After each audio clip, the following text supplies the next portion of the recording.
আসসালামু আলাইকুম রহমতুল্লাহ। আলহামদুলিল্লাহ আলহামদুলিল্লাহ হামদান কাসীরা ওয়া শুকরান জাযীলা আল্লাযী আতাইনা আত-তাওফীক আন নাশতারিয়াকা ওয়াস-সালাতু ওয়াস-সালামু আলা আশরাফিল মুরসালিন ওয়া আলা আলিহি ওয়া সাহাবিহি আজমাইন। আম্মা বাদ, আউযু বিল্লাহি মিনাশ শাইতানির রাজীম। বিসমিল্লাহির রহমানির রহিম। শাহরু রমাদান আল্লাযী উনজিলা ফীহিল কুরআন উনজিলা ফীহিল কুরআন হুদাল লিন-নাসি ওয়া বায়্যিনাতিম মিনাল হুদা ওয়াল ফুরকান। সাদাকাল্লাহুল আযীম। সম্মানিত দর্শক, দেশ এবং দেশের বাইরে থেকে যে যেখান থেকে আপনারা আমাদের এই প্রতিবেদন দেখছেন, আপনাদের সবাইকে জানাচ্ছি অনেক অনেক শুভেচ্ছা অভিনন্দন। প্রিয় দর্শক, আপনারা জানেন আর মাত্র কয়েক ঘন্টা পরেই আমাদের মাঝে আসতে থাকছে আমাদের সেই আকাঙ্ক্ষিত দিনগুলো। আমরা যেই দিনগুলোর জন্য পুরো 11টি মাস আমরা অপেক্ষা করে থাকি। সম্মানিত দর্শক, আপনারা জানেন হিজরি মাসের নিয়ম অনুযায়ী নবম যেই মাসটি রয়েছে ওই মাসটির নাম হলো মাহে রমজানের মাস। আর এই মাহে রমজানের মাসটিকে মহান রাব্বুল আলামিন বিভিন্নভাবে এমনভাবে সম্মানিত করেছেন যা আমরা যারা মুসলিম ধর্মের অনুসারী আমরা পুরোটি বছর আমরা অপেক্ষায় থাকি যে এই মাসটিতে মহান রাব্বুল আলামিন এই মাসটিকে ফজিলতপূর্ণ যে কারণে করেছেন, আমরা চেষ্টা করি সেই কারণগুলো পরিপূর্ণভাবে পালন করে মহান রাব্বুল আলামিনের সন্তুষ্টি অর্জন করার জন্য। সম্মানিত দর্শক, মাহে রমজানের মাসকে মহান রাব্বুল আলামিন এমনভাবে সম্মানিত করেছেন, বলা হয়েছে মুসলিম ধর্মের যেই ধর্মীয় গ্রন্থ পবিত্র কোরআন, যা মহানবী সাল্লাল্লাহু আলাইহি ওয়াসাল্লামের মাধ্যমে মহানবী সাল্লাল্লাহু আলাইহি ওয়াসাল্লামের উপর ওহীর মাধ্যমে এই 30 পারা কোরআন যার উপর অবতীর্ণ হয়েছে, বলা হয়েছে পবিত্র কোরআনকে মহান রাব্বুল আলামিন রমজান মাসে নাজিল করে পুরো রমজান মাসটিকে কি করেছেন? সম্মানিত করেছেন।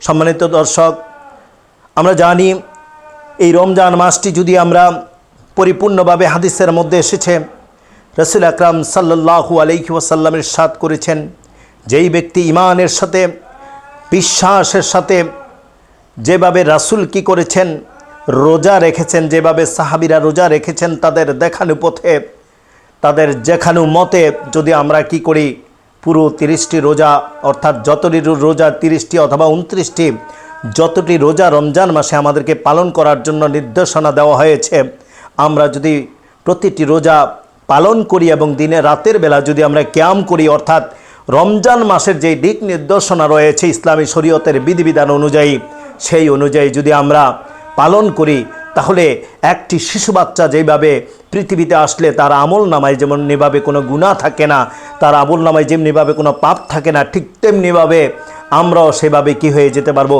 নিষ্পাপ হয়ে যেতে পারবো।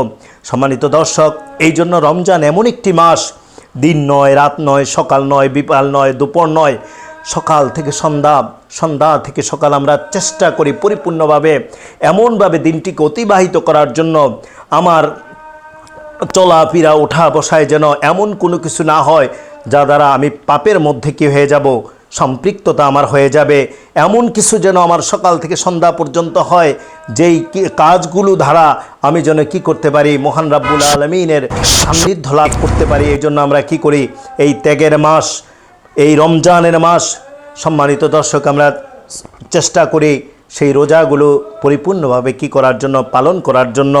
কোনো এক কবি বলেছেন, শারদুল হতে দিনের পথে আল্লাহর ইশকে মজনু হতে, শারদুল হতে দিনের পথে আল্লাহর ইশকে মজনু হতে সুযোগ সুমহান, রহমত বরকত মাগফিরাতে এই মাহে রমজান।